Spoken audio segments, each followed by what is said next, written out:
I think since it's already the time, we're gonna start the CIN webinar number 4. We're gonna share with you top secrets you need to know in the consulting case interview. Today I'm very excited to have 6 other CIN mentors joining the case webinar. We have a lot to share with you about some top secrets we have discovered in the consulting case interview process. So let's come to the agenda of the day. The first part will give you introduction of each speaker, and the second part we're gonna start from Feng Fan to share with you some experience about using consulting framework. And the third part, we're gonna start a live case demonstration that's gonna show you how the real interview is like. We're gonna have a case interviewer, interviewee, and also a commentator. So for the first part, we're gonna tell you something about the case practice group we're gonna launch. We are also sharing with you the case scorecard. That's actually the top secret in terms of all consulting case interviews. So the fifth part, we're gonna share 2 of our mentors are gonna share with you some personal tips, and the last part will be the Q&A session. Since this is the first seminar, we wanna start a special prize for you. For people who have signed up in the sign-up sheet, we just shared on the right-hand side, we're gonna draw one person from all the people to give this special prize. We're gonna have a chance to have 1 hour mock case interview with any of your selected mentors. This is gonna be a really great chance for you to talk with our mentors one-on-one. So don't forget to sign up. It's really important, and it can give you the best chance. So during our presentation, on the right-hand side, we wanna welcome your questions anytime you have it. We're gonna address some of the most frequent questions in the Q&A session. So throughout our conversation, don't hesitate to comment anything on the right-hand side about your personal feedback, and also some questions you want to ask our mentors in the last part. So I think we are pretty done with agenda. Let's start with introduction of our mentors. This is really the most exciting part, because during this seminar we'll have like 7 speakers of the day. It's actually we have more speakers than every previous webinar. That means that our mentors, they really care about sharing their case practice experience with you, because all of them are star case performers. So in the order of presentation, let's start from Feng Fan to give a brief self-introduction. Hi everyone, this is Feng Fan. I'm currently a master candidate in you. Okay, I can hear you. Can you hear me? Yeah. Hello? Okay, this is Feng Fan. I'm currently a master candidate in University of Pennsylvania, major in electrical engineering. I will join Bank Shanghai as a summer associate consultant intern in the coming July. I have experience in banking, accounting, and consumer goods before, and all this experience helped me realize that consulting should be the best place for me. And okay, that's it.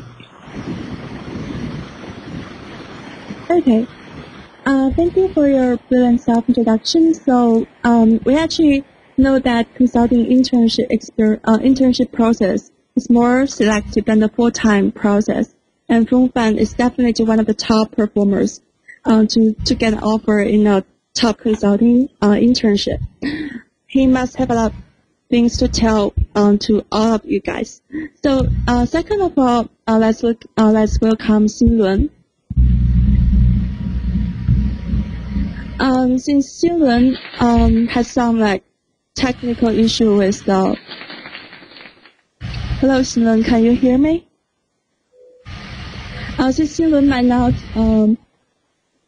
be here due to some technical issue with her microphone, so I'm gonna introduce her on behalf of Xin Lun.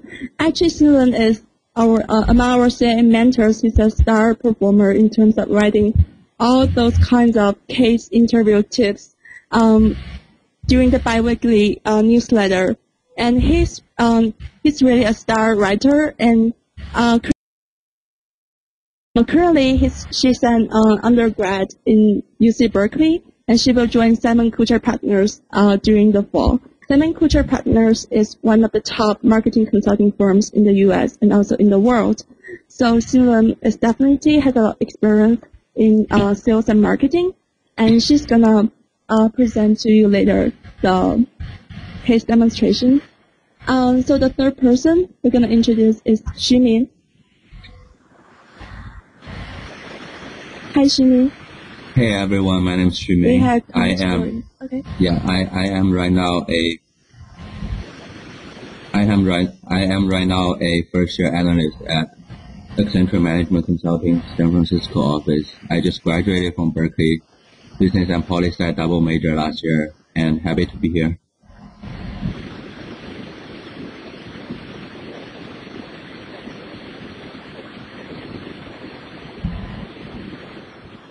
Hello, Xumin. We kind of lost you.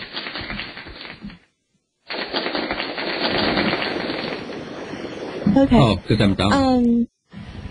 Okay, got it. We actually expect you to talk more. However, since you have been present for 2 more webinars before, so everyone must know you pretty well. So next person will be me. My name is Sunny Tian. I finished my graduate degree in integrated marketing communications at Northwestern University. I will join Bain's Beijing office this fall. As a future generalist, I don't have a industry focus, but I'm very into consumer goods and public sector. I really want to talk with you guys more about if you have some more chances. So the fifth person we're gonna present is Diana. Hi, Diana. Hi, can you hear me? Yeah. Okay. Good morning, everybody. I'm Diana. I just finished my graduate degree in School of Government, Peking University, and I will join Bain Beijing office in the next September. Same as Sunny, as a future generalist, I do not have an industry focus, but I am pretty interested in public sector. Out of the work, I enjoy a lot of hobbies like dancing, calligraphy, and painting, playing jazz drum, writing, or reading. And I do believe enjoying your life is one of the core skills required from a successful consultant. Thank you. Okay, thank you so much, Diana. Actually, Diana is in charge of the case practice group coordination. So she's going to talk with you more about case practice group later in today's presentation. So next person will be Lisa. Hi, Lisa. Can you speak a little bit? Hi. I'm not sure whether I'm connected. Hello? Yeah, we can hear you very clearly. Yeah. Okay. Hi everyone. I'm Lisa. I'm currently a senior student majored in journalism as well as economics in Tsinghua University in Beijing, and I'll be also joining Bain Beijing office. I guess in August this year as an associate consultant without any industry focus. But I'm very interested in public sector as well as consumer goods. And I think I got into Bain through other seniors sharing of their experiences. So I'm very happy to help if any of you, any of the tips or materials are needed from me. Thanks. Okay, thank you so much, Lisa. Actually, Lisa is going to share some personal tips at the end of this webinar. Okay. So actually, she's going to talk with you more about her personal experience, maybe. So next person is Nancy. Hi, Nancy. I'm Nancy. Hi. Can you hear me? Yep. Yeah, I'm currently the master's student in University of Pennsylvania, and I'll join Bain Shanghai office this September. And I don't have any industry focus, but I'm very into marketing and also like retailing.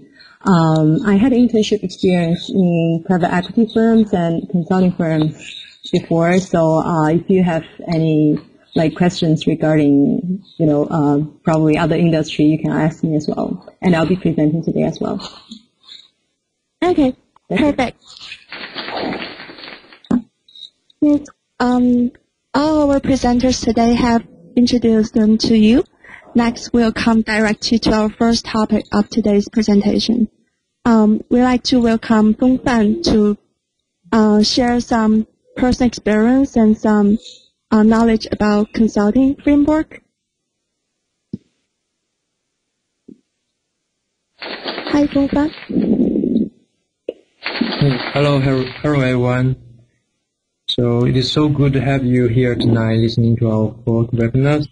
I know it's not easy for you to come because Saturday night is supposed to be a party night, and especially we are currently at spring fling and there aren't too many lights left before the final exam comes. So I do appreciate your time and I don't want to waste them. So let's cut to the chase to framework. I know some of you might have read tons of cases already, but considering there is some beginners, I think it is better to introduce the overall flow of a case in advance.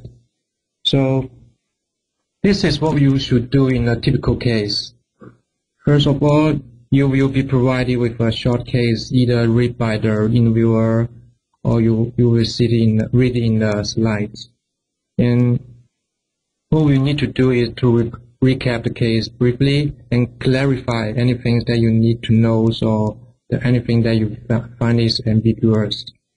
And then you can take a minute and then lay out your structures. This is the times that you need to think about how to demonstrate your logic and breadth of your mind. And then after you show your structures, you will lead to a data pool. In the data pool, you're going to give them some equations and some data and charts as well. This is the most critical part for the entire interviews because you need to find out the insight behind those data. Then comes with a solutions where you should show your creativities, and conclusion where you need to integrate the entire case.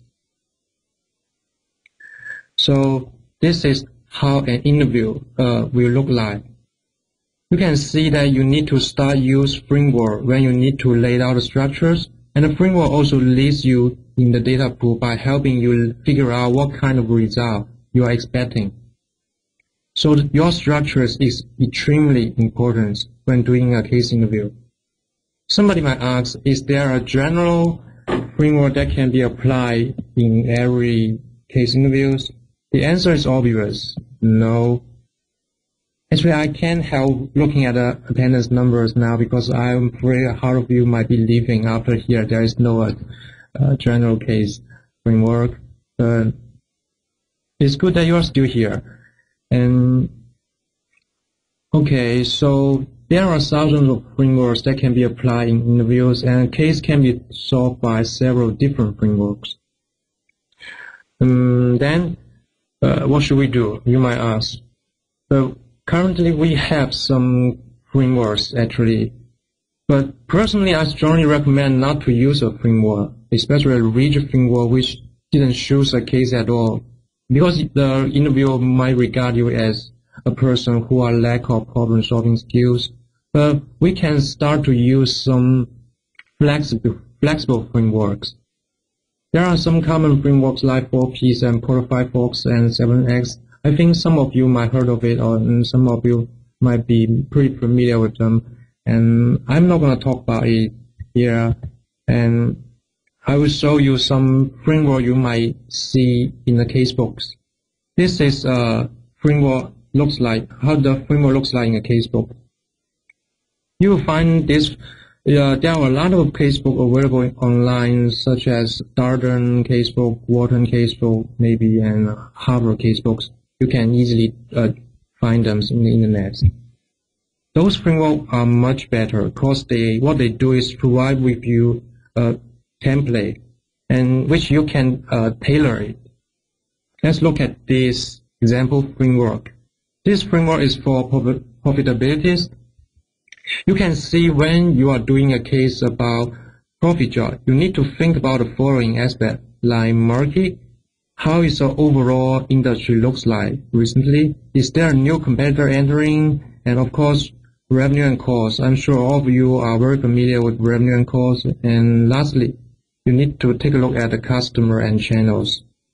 The framework overall looks pretty good, but you can't just apply them into a case directly. For instance, you can't always lay out your framework like this. Okay, as our client, you can't lay out this. This is a wrong example. Listen to me. Okay, as our clients are facing profit drop recently, so there are 4 areas that I want to take a look at. First, the market and industries, and then the revenue, and the third is the cost, and lastly, the channels. To start with market, blah, blah, blah, blah, blah. Somebody always use a framework like this, and this make the interviewer exhausted. They will think you are not a very creative person. You just follow a framework and use them. You talk like a book, something. So you should be very you should be very careful when you're using a framework directly, because a framework doesn't shoot for any case. And so this is only the framework for profitabilities, but you have another framework for maybe for market entries. You have framework for competitor attack, etc., etc. In total, you will have 12 different kinds of case, so you have 12 different kinds of framework. It's not easy to handle all of them, and it is not. They are not worth for every cases as well.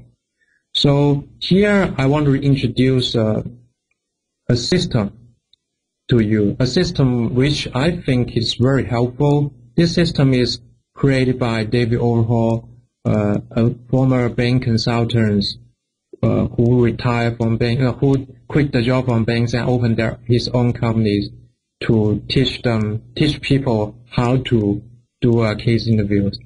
This framework, this system is especially useful because it covers every details that you need to think about, that you need to take into consideration during a case interview. So let's look at it. The total system can be separated into 2 parts. The first 4 zones are internal force for the companies, and the last one is the external force. To start with the internal force, we should start with strategy, because strategy is the highest levels of it has a higher level than all the other things. In a strategy, we need to consider about, okay, where is the company need to expand or need to divest or need to change its directions. Let's say if they are doing consumer goods, there are several different products. Maybe they want to change from one product to another, to focus on one product or another product, and they might be doing nothing. This is the strategy for companies. And when you have already considered about the strategy, you can move to operations. Operations are more into price, volumes, and cost things. So this is, I don't want to talk about it anymore because you are very familiar with them. And then after operations, you can go even deeper into the companies, into the organizations. Organizations consist of people. People's like management teams, sales teams, and so on, and the process of the companies. Sometimes the process of companies are disordered. You need to streamline them. And maybe sometimes the IT system or maybe the metrics of the companies are wrong. You need to find a way to improve them. And then you can go to the finance zone. Finance zone is about cash. Cash is the king, as we all know. Do we need to maintain the cash flows, or we need to consider about the debt equity balance? When we finish the internal parts, we can go to the external, or maybe sometimes you need to go into the external zone first and then come back to the internal. External has a lot of things. There are something like suppliers, because sometimes you need to change the supplier. They are offering different prices. And external also about people's like the shareholders and like economy of course and competition. So this entire system covers everything. What you need to do is to select the things that you need in this case interview, because there won't be a case that required to go through everything in this system. They might require you to go through several things, and they have priorities between these things. You need to prioritize the things in these systems and select them and demonstrate to your interviewer. So I have talked a lot about frameworks and systems. Why don't we just look at a exact case? Okay, here we are. This is first round cases. The cases looks very simple to you. I can read to you. Our clients are beer companies. They were facing profit drop recently. Could you help them to figure out the reason? This is a super simple cases, and it happens to one of my friends who are attending interviews recently, and I deleted some details information because I want to make it clear and clean. And when most people feel very delighted when they are facing this kind of case, because they will say, oh, this is pretty easy, and they're gonna crack the case like stone. But things will not happen like this. Some people might do it this way. When they hear about the case and they think it's easy, and they begin to a lot of ideas pop up in their minds. They say, oh, the beer companies are facing a profit drop. Is this because the reception of the entire market? And at this time, the interviewer might reply you, oh no, it's not about the entire market. Or you're gonna keep talking like, is there an attack on the competitors? The interviewer keeps saying no, and you keep answering, is this because the rise of material price? And if you're getting the third no, you're gonna become panic. And some of them are already freaking out and have nothing in their mind already. And some of them are better. They could keep answering the questions like, oh, did the beer company change their channels? Maybe some of the channels have some issue or problems, or did they lose their customer recently? But what if you all get a no in this as a reply? What should you do? This is the worst case interview, because you keep giving answer, but the interviewer keep giving a no and didn't give you too much information, because you are not on the track. You didn't provide them a systematic structures, and so you ask a question, he gives you the answer, and the case interviews won't run very smoothly. So if you are familiar with a system, you're gonna answer the case like this. Okay, our client is facing profit drop. My hunch is that the problem lays at external force. Do we have any information about how the overall market trends looks like? Are they facing a competitor attack, or the supplier raised the material price, etc.?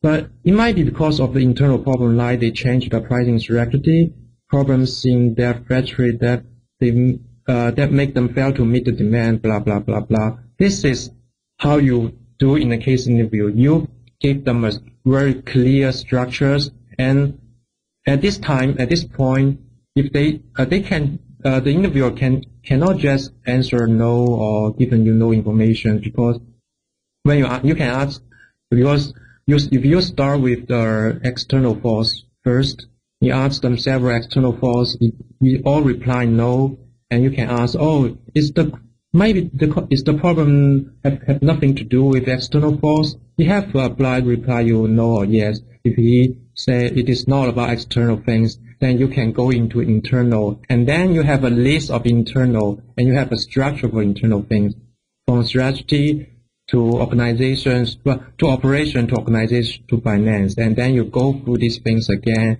It can help you to scroll down the entire case to the deep, and then you can go into the details. Actually, the answer for this case is very well hidden. It lays at the people and channel. It is a shelving problem.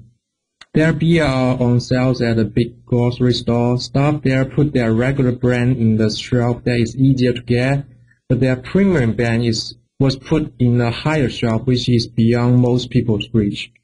this is a problem because the sales team didn't put too much attention in the shelvings, and the management teams didn't put much attention on the monitoring. So usually, when you're facing a case which is vague, didn't give you too many details, you have to use a lot of creativities, and you have to screw down the entire case into details. It is easier to use a structure or a framework because the case is pretty flexible. So you have to use a framework or structure to make the flexibilities, to reduce the flexibilities.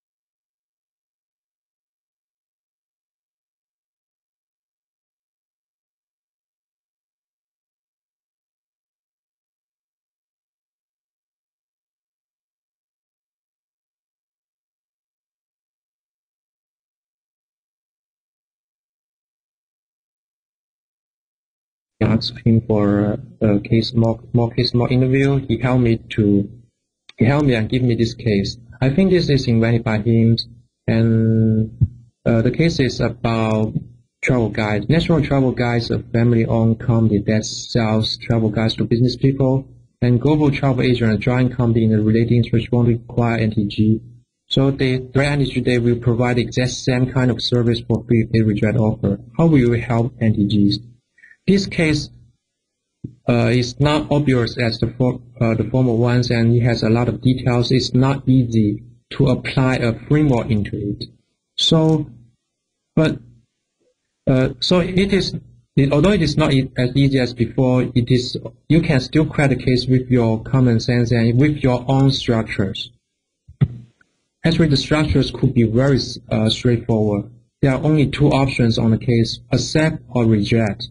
For accept, you can run a DCF, do comparable analysis, and then you have the value of the company. You can compare with your value with the price they offer by the big companies. Then you will know is it a good idea to accept this deal. And the other option is reject. You can reject their offer, but you will know that the company will lose some profit.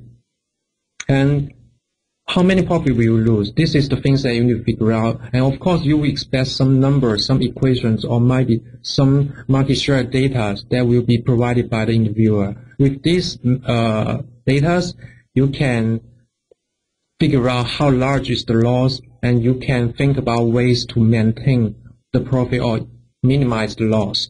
And then you can see under the minimizations, is the loss still acceptable? And then you can compare with these two options. You will know the answer at the end.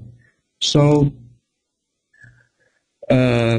overall, there is no general framework, but you can use some framework with large flexibility to start with. You can tailor the framework and then apply in the real case. But there isn't a framework. I would strongly recommend to you to practice with your friends and practice. Let me add for the speakers first.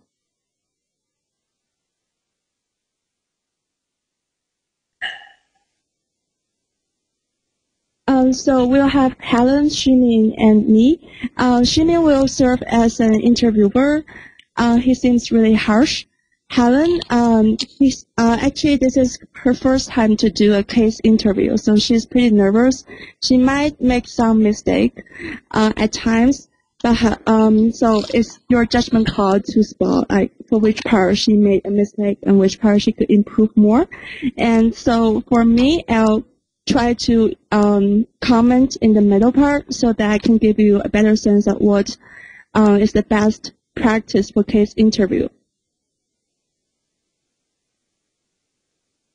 So, made a case for learning at this time. So big thanks to Helen.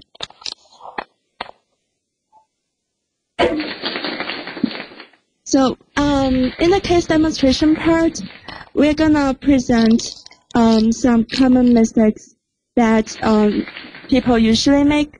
However, this is not teaching which actually we are gonna use this case demonstration to tell people sometimes we need to avoid overuse of structure, just as mentioned by Feng Fan.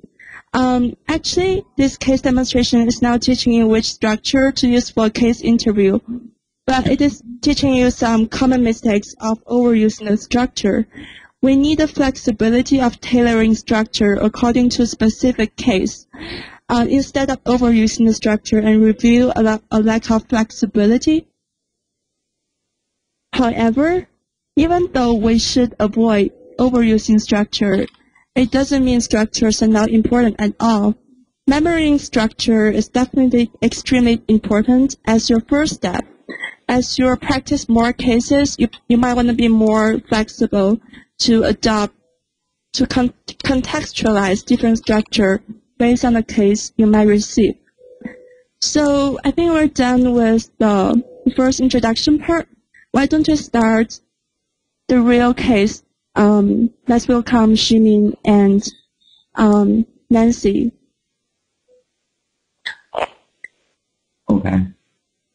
So, all right. So So just to give you a little context on this case, I will be the interviewer and Nancy will be the interviewee. So now she just stepped into the interview room.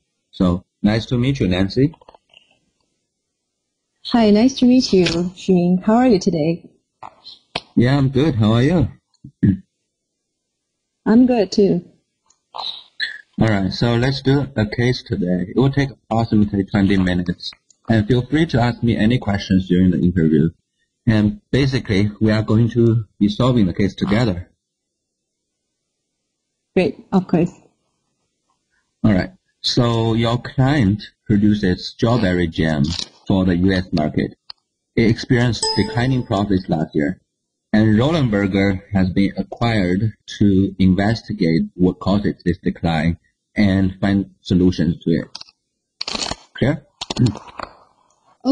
Okay, got it. So basically, our client is a producer of strawberry jam in U.S.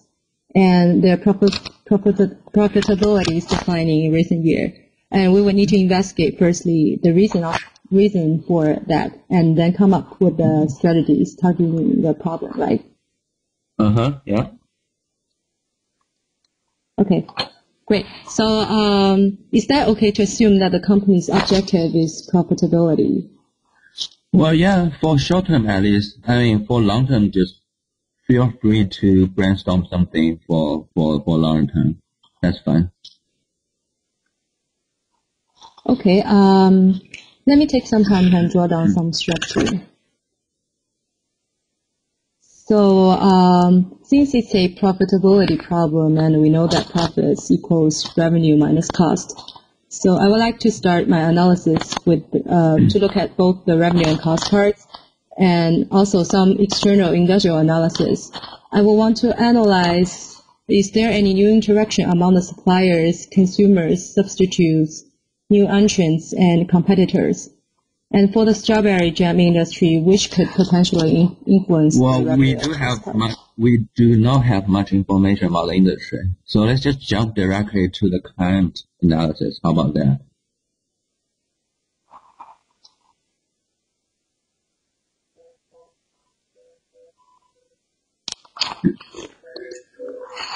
Okay, I'm gonna call a stop here and give some comment.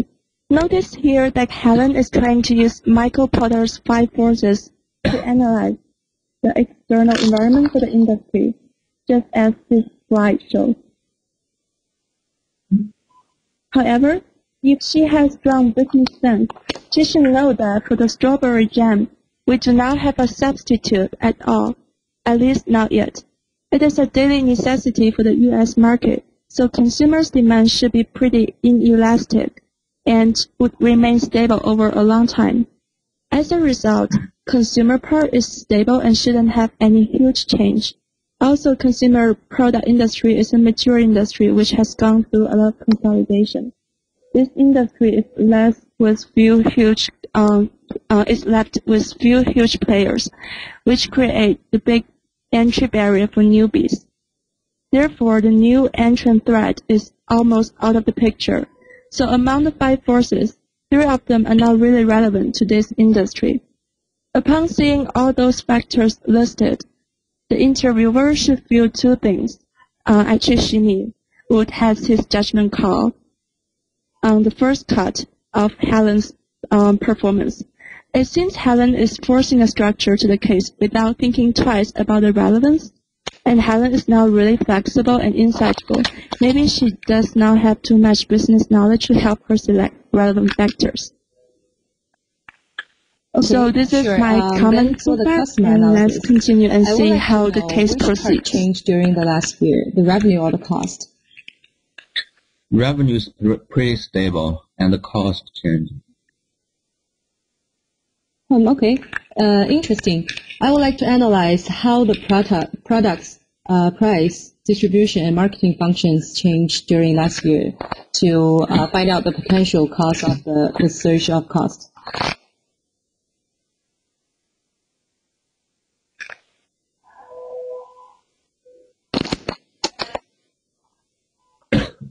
Okay, I'll call a stop to this part, and let's see. Actually, Helen already left a bad impression. She's kind of forcing the 4P model just as shown in the slide. She tries to use this model to analyze the cost, which is not really good.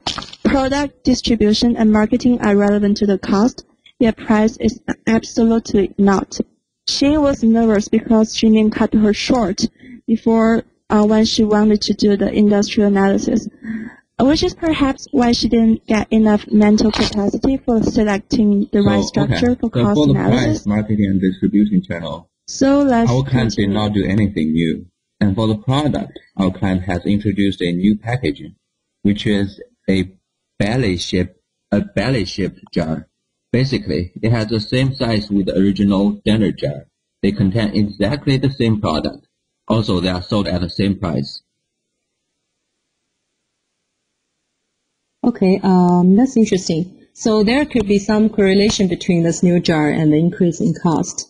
I would like to analyze it from the following parts, which are procurement of the new jar, manufacturing process, distribution, and marketing and sales, which include the customer service. I would like to know whether each of the procedures have been influenced negatively by the belly-shaped jar. So first of all, does manufacturing the belly-shaped jar require new material? Nope. Just regular glass, same as what the client has used for the standard jars. Okay, so how about the manufacturing? Does it require prolonged time, special equipment, or anything that requires more capital expense? Yeah. So when introducing this belly-shaped jar, the speed of the line filling the glasses needed to be reduced. So we had a major overhaul of our assembly line, and otherwise glasses will just break and when filling them with the jam. And this leads to the necessity of overtime for line operators. Got it. So this lowers the efficiency of production and increases overtime pay for the labor, right? Yep. Okay, that is for the manufacturing part. Then what about the distribution? Does shipping this belly-shaped jar pose new challenge for distribution procedures? Yeah, a bit. So the belly-shaped jars take more room per jar on the trucks. Additionally, belly-shaped jars are more likely to break during the shipping process than standard ones. Okay, I see. So has it induced more costs on the marketing part as well? For example, did our client put up a new campaign for the introduction of this new packaging? Nope. I think I've already told you there's nothing new in marketing.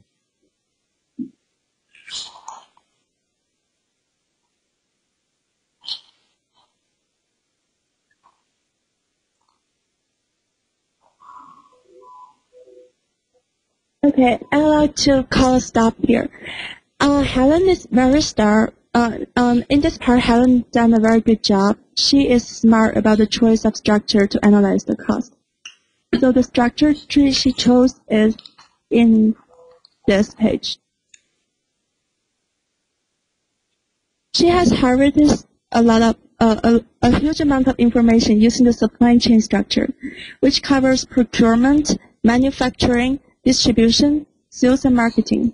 However, she forgot Ximin had mentioned there is nothing new about marketing part early on when she tried to use 4P model to nail cost source. So during an interview, we should try to remember everything interviewer has provided before and avoid having them repeat things. This makes them impatient, or in this case, give them a false impression that you are overusing structure again. Ximin might be thinking that marketing is already irrelevant in this case. Why bother mentioning it again? According to what we have now, so let's see we could confidently infer that the introduction of this belly-shaped jar has increased labor cost and the distribution cost. At the same time, we do not see any change in the price for that. So altogether, the profits is declining. Yeah, that's right. So can you just do a summary now along with suggestions you have for our plan? Okay. After nailing down the new packaging as the cause of declining profitability, I would recommend increasing the price of the belly-shaped jar for the following 3 reasons. The first one is this would help with the declining profitability incurred from the surge of cost associated with the production.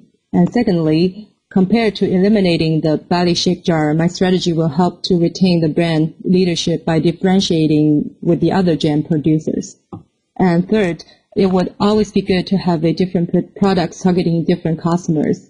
For price-sensitive customers, we have the standard jar, and for customers who are willing to spend more on the packaging, maybe to delight their children or to add some fun to their daily life, we need this kind of belly-shaped jar to meet their demand.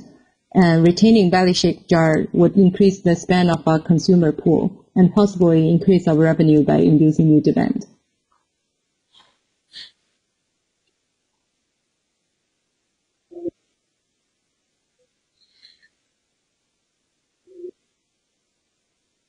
Okay, so in the last part, Helen has done a great job summarizing the case and giving recommendation. It is always good to jump direct to the point from the first sentence. Also notice here, Helen has captured a few most important factors in the consumer product industry, which are branding, product mix, and capturing consumers' needs. Instead of using a structure here, which touches upon the production, delivery, marketing, pricing of the new packaged jam, she only mentioned the most important things. This could be straight and strong. So I guess that's all about the case. And we should give our special thanks to Helen again to write the wonderful case. And she has also done a very great job in the past to write about the case practice insights in the biweekly newsletter.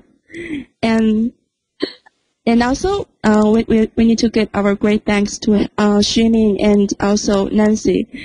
Nancy was just temporarily called to perform Helen in this case, but she definitely did a good job as well. So I think after we're done with the case demonstration, we like to look at how you can apply what you learn in the case demonstration to your own individual case practice. So let's welcome Diana. She's in charge of the CIN case practice group this year, so she must have a lot of things to say about case practice in your personal situation.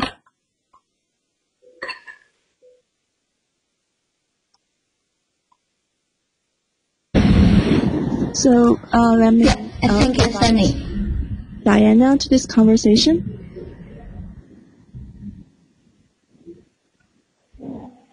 All right, let's start. Good morning, everyone. Today I'm going to share something with you about CIN and the tools you can use, which is offered by us in your case practice. Some of you may know we already have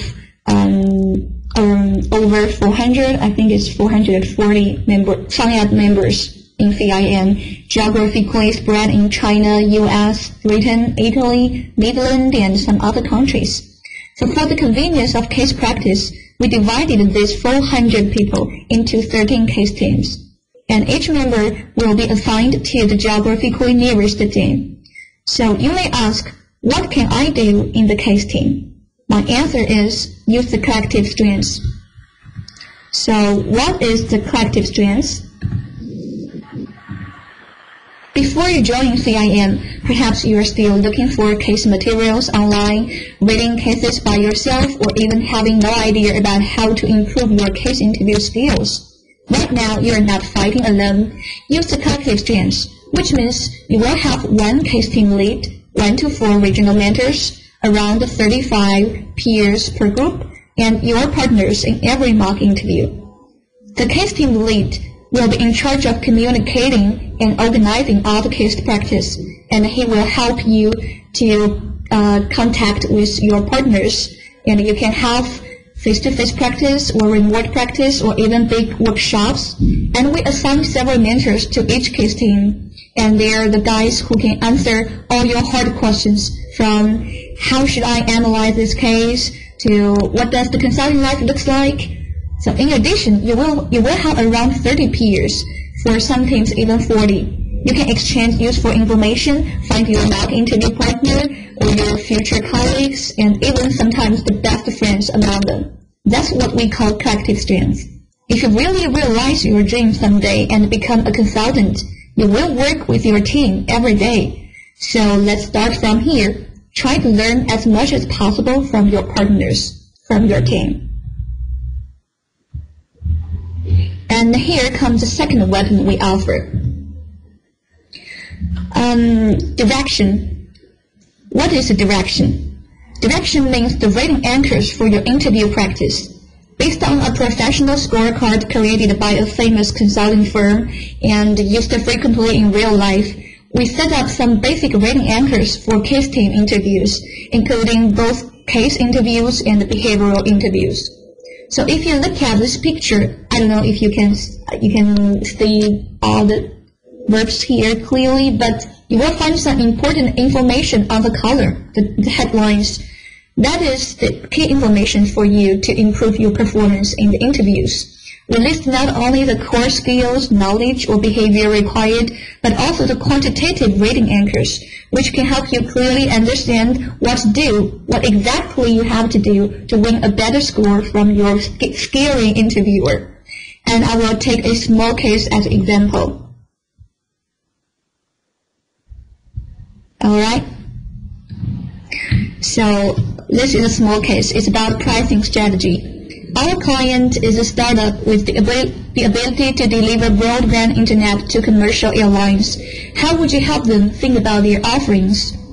Actually, that is not always the case you made in interviews. Probably just only one of those questions in most of the time.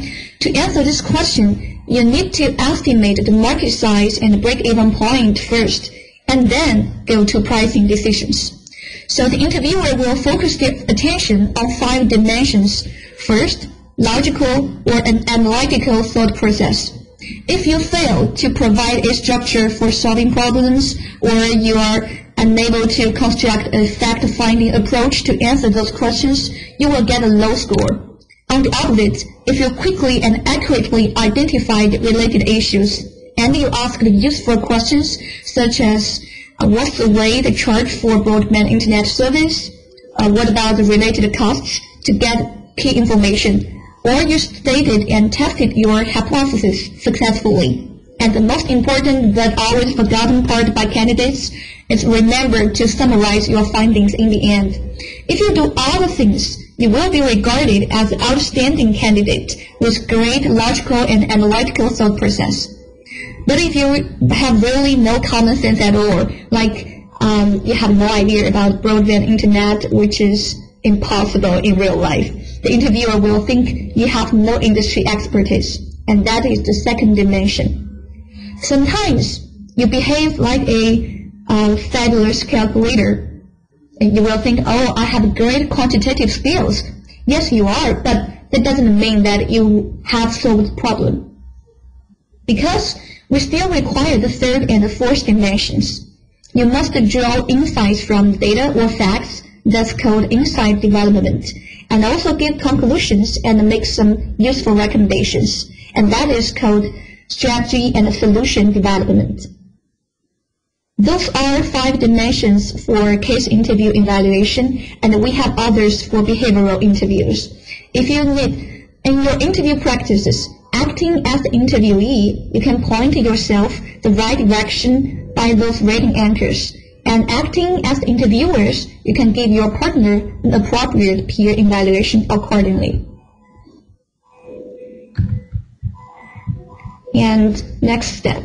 I'm sorry, there is a little error. It should be step 3. That is aligned with the step 2. After you identify the rating anchors, you should fill out the survey form we invented for you. Remember to fill out the survey form, and the link of which will be sent to you by your case team leads. Once you have finished the practice, open this survey form and give your partner an evaluation when your memories are still fresh.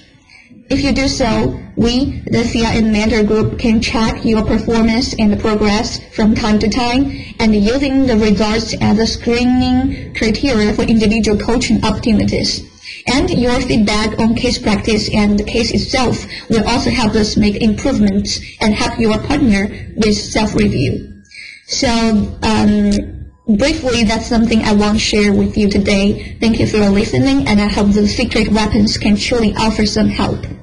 So if you have any questions, we can leave it to the Q&A session. Thank you.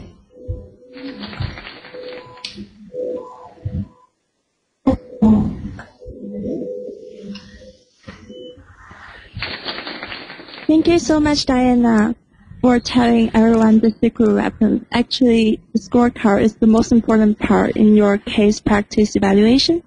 So if you have any questions on this part, we haven't seen any so far, so please leave them in the dialog box, and we will answer your question later in the Q&A session. So let's look at the next part, is the personal tip.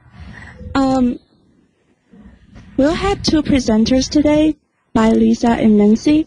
They will share some personal experience in the recruiting process, so that can help you in your personal case interview in the future. So let me add them to the speaker list.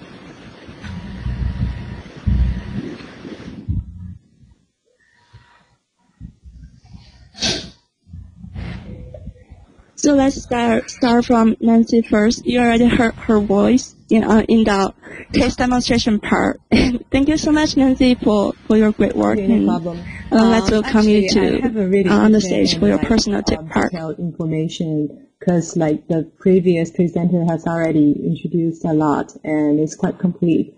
I would recommend one thing for you guys is to look at the sample cases on the official website for each firm, because as far as I know, like many different firms, they actually prefer different kind of frameworks. So if you can look at the sample cases on the website, you can see how do they usually tackle the different cases. And it's quite useful because, like, for example, before I actually interviewed the Bain company, I saw there's a sample case online, and they have a quite a clear framework for the market entry kind of case. They will look at the market attractiveness first, and then the company attractiveness, and the other risks and external facts. That is the Bain typical kind of framework that probably BCG and McKinsey and other firms won't use. So I think it's quite useful to look at the sample answers and case questions online. And for a case interview, I think the most important thing is actually that you can get a good rest before your interview. And for my personal experience, for some of my interviews, I didn't get sleep enough before the interview, and that's actually quite a bad thing for doing the interview. And yeah, I think that's basically it. If you have any question, I will be happy to answer your question.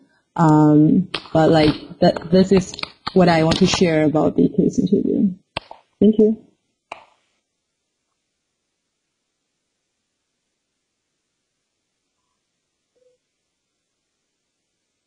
Okay, thank you so much, Nancy. So let's welcome our hello, can you hear me? Let's welcome Lisa. Thanks, Nancy. And I think after we can see Nancy and Celine, Shumi, and Helen have demonstrated a successful case interview, some of you might find yourself far from delivering a good case, but don't worry. Actually, I'm going to share some steps to prepare for the case interview. Let's assume that getting a 5-star would guarantee you a job in consulting. Then to earn yourself the first star would be looking at casebooks, like read Vault Guide to know what the interviewers looks for, or look at our survey form or the peer evaluation to know what are their a scoring sheet looks like, and read the casing point to get your familiar with the wording needed for the case interview, and how to move from the 1 star to the 2 stars. That's about the peer practice. Try to use the wording and the structure from the book and get yourself comfortable with interacting with the interviewer. This is what you will be expecting in the case practice group. And to earn yourself an extra star, making you a 3-star case interviewee would be to practice with who had once been to a real case interview, which means they might know how the real interviewer would act and speak. And a 4-star case interviewee would need to practice with who had once aced in case interviews, like those offerees from the top consulting firms. That's what you might want to, that's why you might want to join our webinar, because we're going to have a lucky draw at the end of the webinars to get yourself a 1-hour case practice with our offerees. And for the 5-star case interviewees would need to practice with some real employees. That's what you might get after you have done a part-time assistant work in consulting firms. But that only worked after you really complete the 4 steps to get yourself to become a 4-star case interviewees. So to read the casebook, peer practice with who had once to been into a real case interview, and practice with offerees. I think that's the basic steps you would expect before you crack the case. Thanks.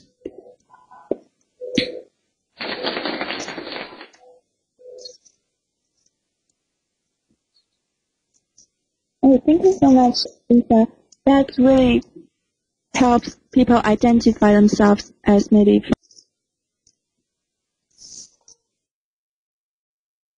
I'm going to send everyone the link to the sign-up sheet.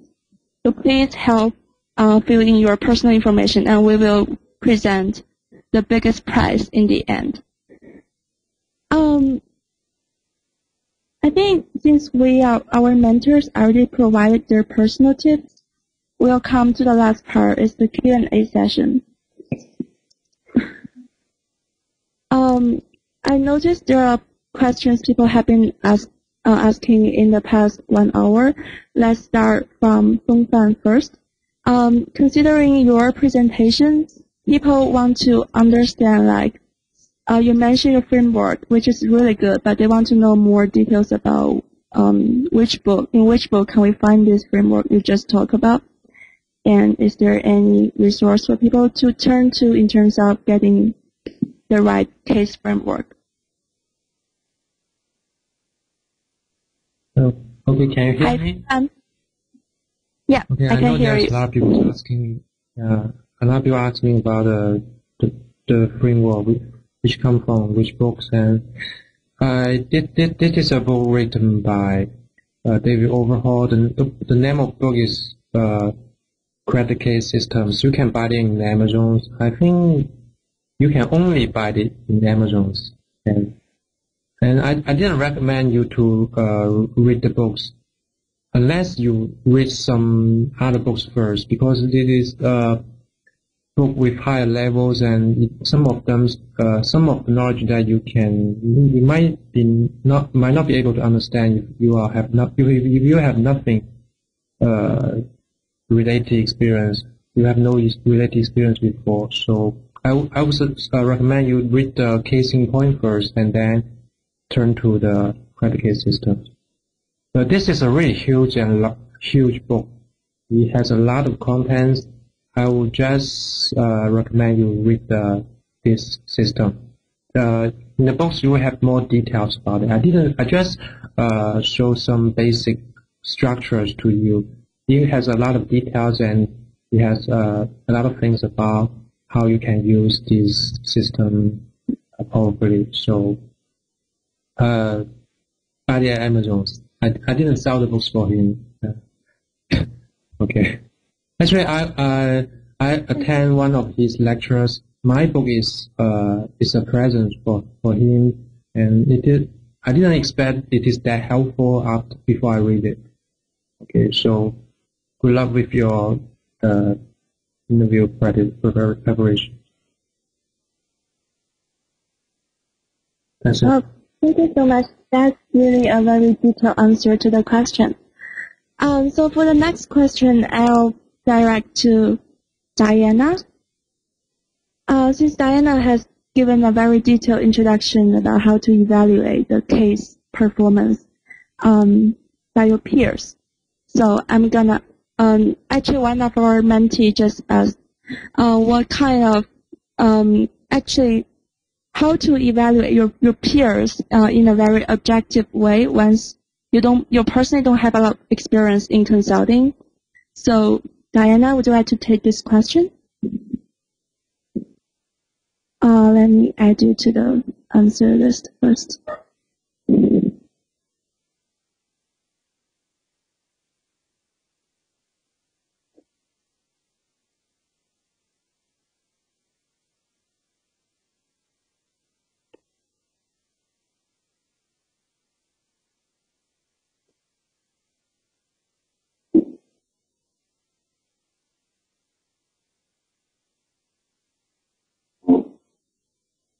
Since I couldn't find Diana on the speaker list, maybe Xuning, can you help answer this question?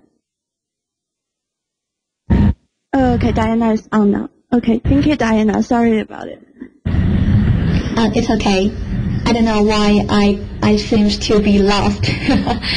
Okay, the answer is that we offer you not only a rating anchor, not only a simple rating anchor, but also some details about the rating anchors. Like we will tell, for example, like the logical and analytical thought process. You know what is logical and analytical thought process, and we will give you a definition. So don't worry that you cannot understand the meaning of this word.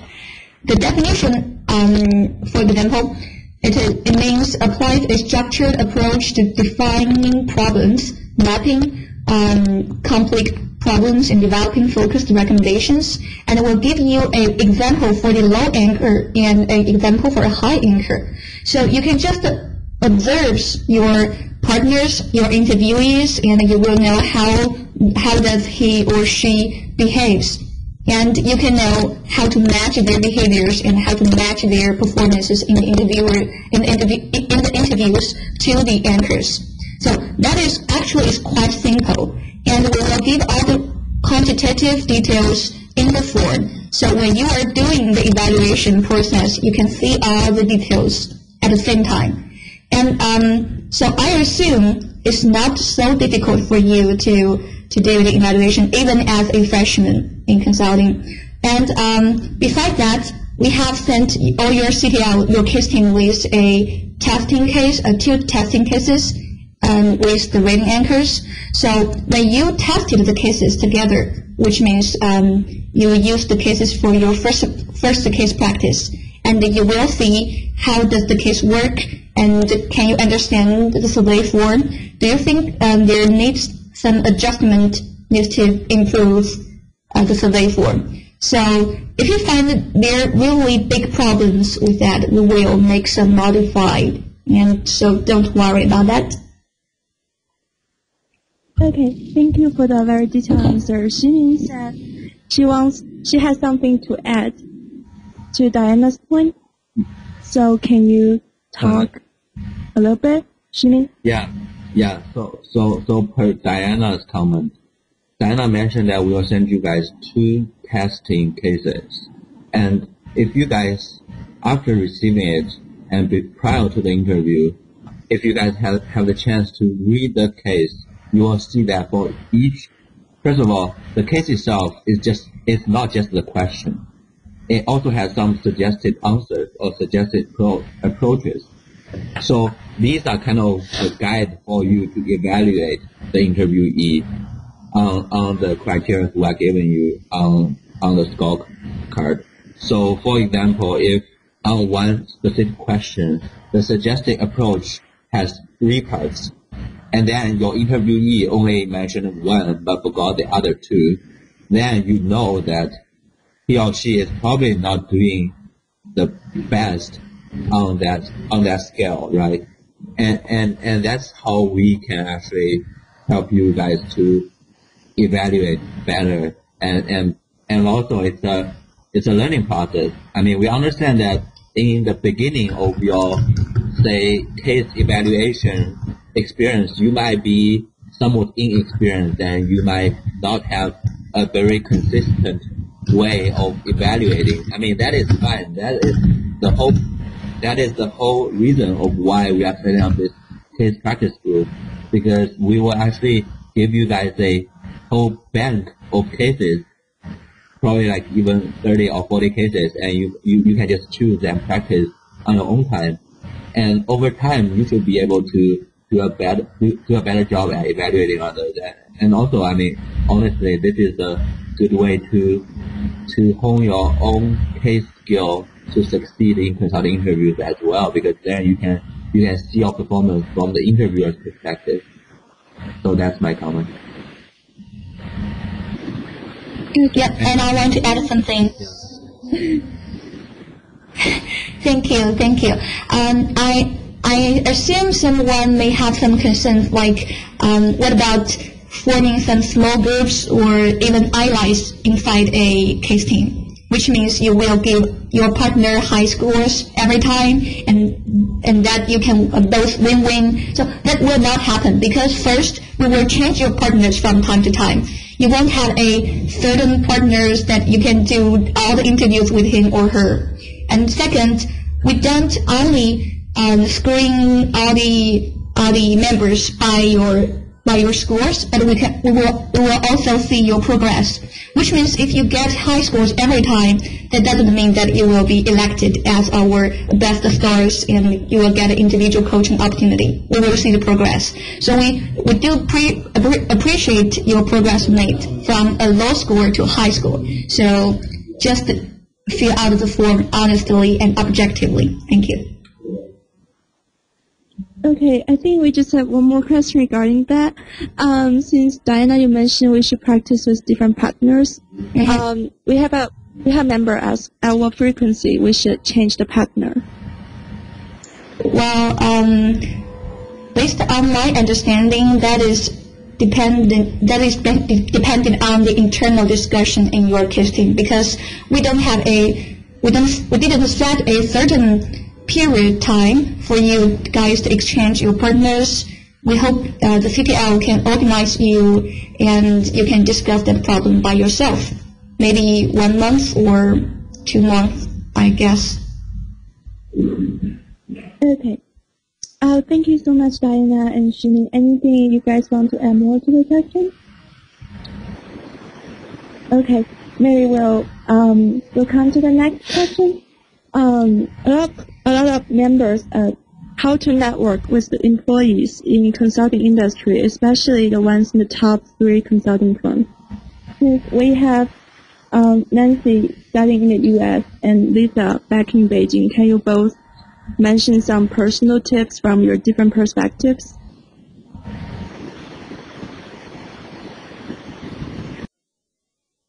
So starting from Nancy first. Okay. I have been mock interviewing with several people, which I think really helped me a lot. The first one is a former McKinsey employee in the United States. She's actually kind of like my mentor. And I have done, she left McKinsey after working there for 8 years and set up her own consulting firm in Los Angeles. So, and I was doing internship for her. So I get a chance to speak with her and got a chance for a mock interview, which is really helpful. And also I think, for most of the school, there should be business schools, and you can reach out for, as Jimmy said, I think that's really helpful. You should reach out to those MBAs who has worked in the consulting firms before, and I guess most of them will be really helpful to help you, especially in United States. I think many of the MBA students are actually coming from consulting industry, so you should definitely try that. Also, as I think Lisa has mentioned before that you can also, if you're working as a part-time assistant, you can reach out to the consultant that you have been working with to see if they can help you with the case interview. That's a very good way as well. So basically, I think if you want to find someone who has been working in the industry, these are very good ways to find them. Well, thank you so much for the tip. It is really, really helpful. Next welcome Lisa to talk about her perspective from maybe Chinese from students in mainland China. Yeah. Well, that might be some useful tips for students from mainland China, because part-time assistant is always available from some seniors when being in your school. So you can start with part-time assistant in consulting firms, and after working for a while, you can reach out to your supervisor and other teammates to ask whether they would like to mock in the case with you. And apart from these, I think I've tried to ask my supervisor in other industry like marketing and branding for their referral to their friends in consulting. That way it might also help, because I think it could also be working in US, because your supervisor in other industry like related industries, they will have friends in consulting and their referral might work. And apart from that, I also know this website, Case Interview.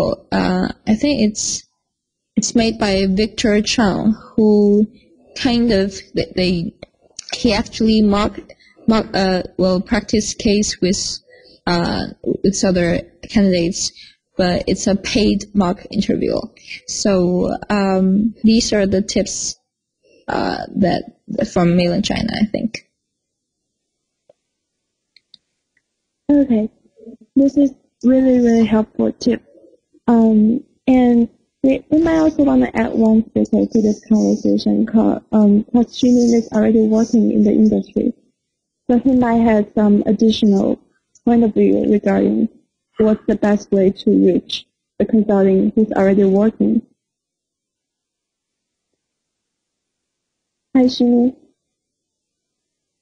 Yeah. I don't know how many.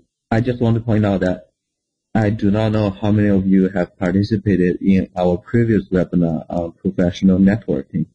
So I think we have distributed the PowerPoint presentations we made, and there you should be able to find out tips of how do you actually use, say, LinkedIn to reach out to the professionals. How do you actually network with them to get either job referrals or, say, mock interview opportunities. So do look at the presentation we sent to you maybe like 1 or 2 weeks ago, and you should be finding out very useful tips about how to approach them, how to write your emails with them.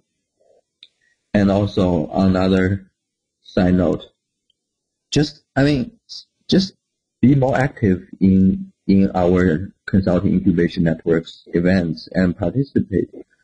interact with us. And if you are fortunate enough to get into our mentee group, you will be assigned a mentor who will be, one of us. And also, we have people. This is our second year of the CIN program, and all of our mentors from the first year are now working in consulting already. And so you will have a chance to actually even interact with them to get mock interview, to get insider information from a consultants working in consulting firm. And they are all working in firms like McKinsey, Bain, and all others, both in China and in the US. So this is also a way to get to the consultants for your mock interview. Yeah, that's it from me. Mm-hmm. Okay, thank you so much, Jimmy. I think there are people also asking questions regarding is it worthwhile to participate in some case competition, and what might be the takeaway from that? We actually have a mentor who won the second prize for a nationwide case competition. So Diana, would you like to talk about it?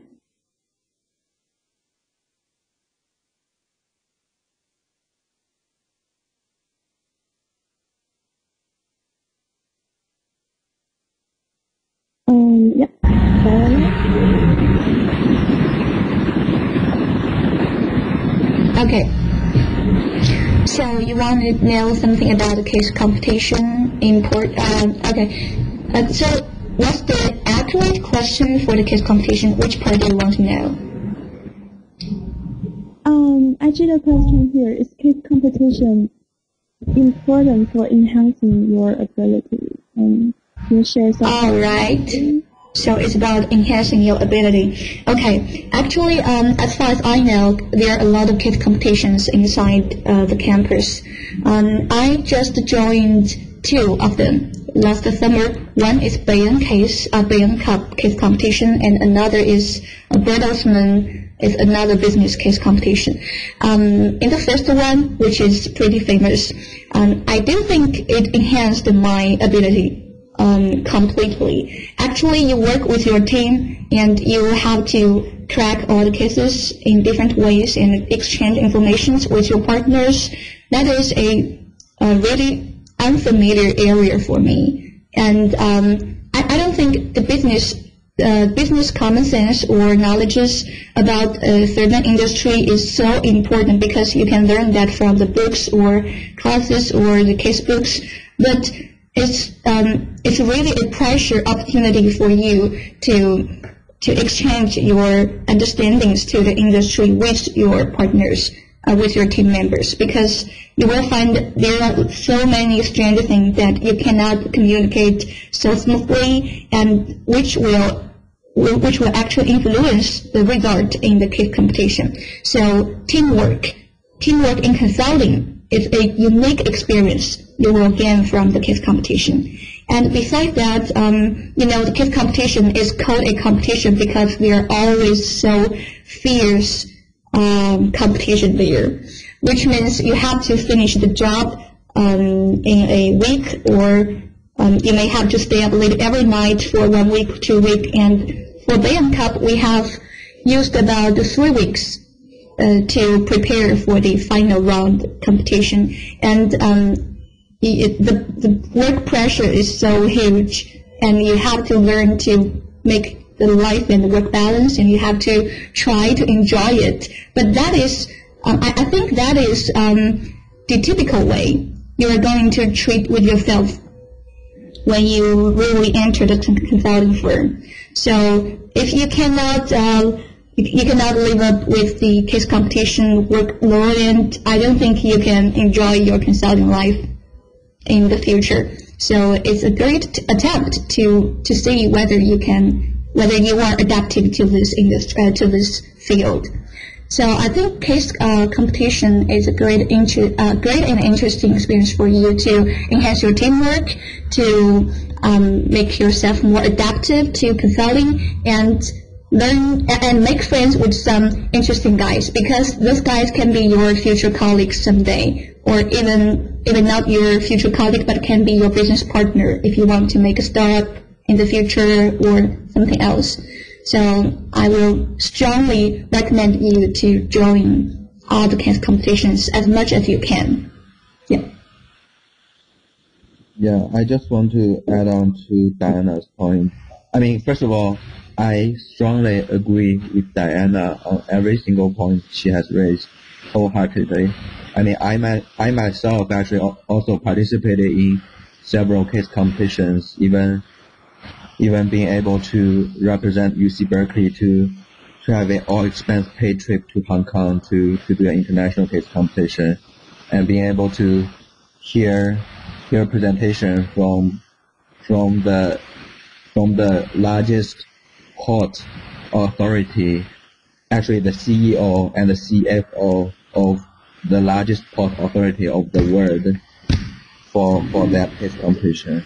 And it was really an awesome experience. And I'm actually now participating in an Accenture internal case competition amongst the business analysts. And I'll be actually traveling to DC to do a final round presentation soon to the team, to the firm leadership.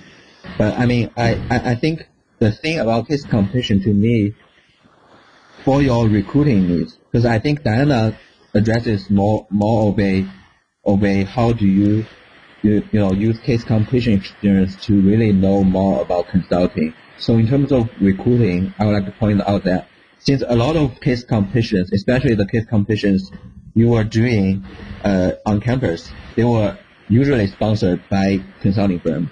And consulting firms sponsor case competitions. They don't sponsor case competitions because they just have extra money, extra budget to spend on the prizes they are giving to you. They sponsor case competitions because they want to spot candidates for recruiting. So if you've done well in the case competitions, then you will be getting to the radar of the consulting firms. So you will actually be solicited by them during like maybe summer or something for special programs. Like when I was doing a case competition in Berkeley by Deloitte Consulting, I got into the final round as one of the 4 team members. And in the summer, I got special invitation by Deloitte on an invitation only, basically a whole day workshop in Deloitte office. And I get to meet a lot of Deloitte consulting people, and they were actually actively trying to engage with me and trying to recruit me, because that's the way they are using to identify the potential candidates. So that's one way. And also another way, that's actually also gets back to how do you know the current consulting firm employees. By being involved in case competition, you actually get to know and get to directly involve with the employees in that firm, because there will be a lot of times they will be assign you a mentor from the firm to help you during the case competition, and they will have judges to judge you on your presentation. So you get to know them personally, and if you've done well in the case competition, they actually know your name as well. So it will be much easier for you to actually later reach out to them asking for a mock interview or whatever, right? So definitely try case competition. I mean, you will obviously get a lot of work under a tight deadline, and you need to maybe put some all-nighters, but that's I guess a very worthwhile experience. Okay, that's my point. Thank you. That's a really great point. Okay, so as we are running out of time, we'll have the last question to Nancy Media. Some people ask what's the difference in case interviews for China office and the U.S. office of consulting firms. Do you have some experience on that and want to share with people?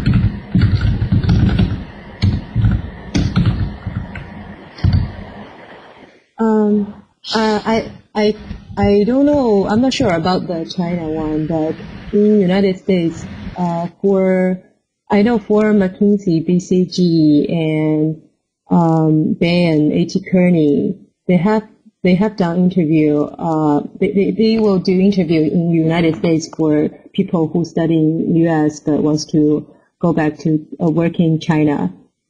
But I'm not sure about the other firms because I know my friend has been interviewing with LEK Consulting, but they don't actually have interview process in the United States. So it's quite different. But I'm pretty sure that McKinsey, BCG, Bain, and A.T. Kearney, these 4 firms will conduct interview in the United States. You don't have to fly back to China to do that. And there will be 2 rounds, basically the same as China. The first round will be interviewed by managers or consultants, and the second round will be partners or principals. Yeah, that's basically the situation for United States. Oh, great answer. So I guess this is the Q&A session. We are basically done with that. So I think the last important thing will be we want to draw the prize winner from all the people who have signed up. So make sure you have signed up in the link. And so in order to conduct this process, we might want to pick one mentor and say a number, and we will find the number on the sign-up sheet and give the person the special prize. So maybe, Dongfan, are you willing to do that as you are the first speaker of today's webinar?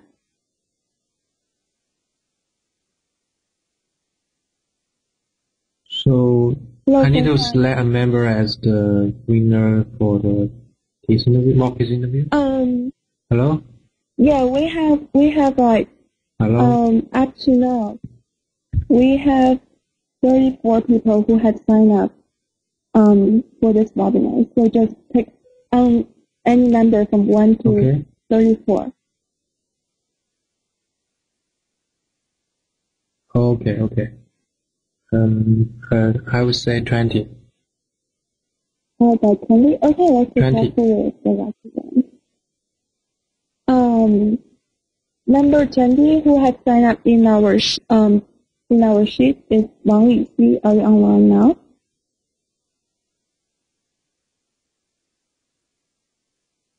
Okay, so Wang Yuxi, would you like to pick up a number? A speaker in today's presentation, and we're gonna give you the special prize to schedule one-on-one case interview appointment.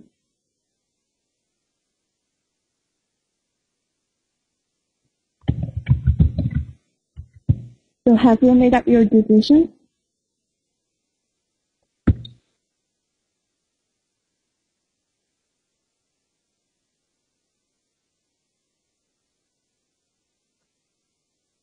Yeah, sure. We'll contact you later after this webinar, and you can leave your decision to your email in the communication with our organizers. And thank you so much, everyone, for participating in this wonderful webinar. And we really appreciate your support to all the CIN activities. And we'll get in touch with you soon for the case practice group. So, and thank you again, everyone. And I guess that's all.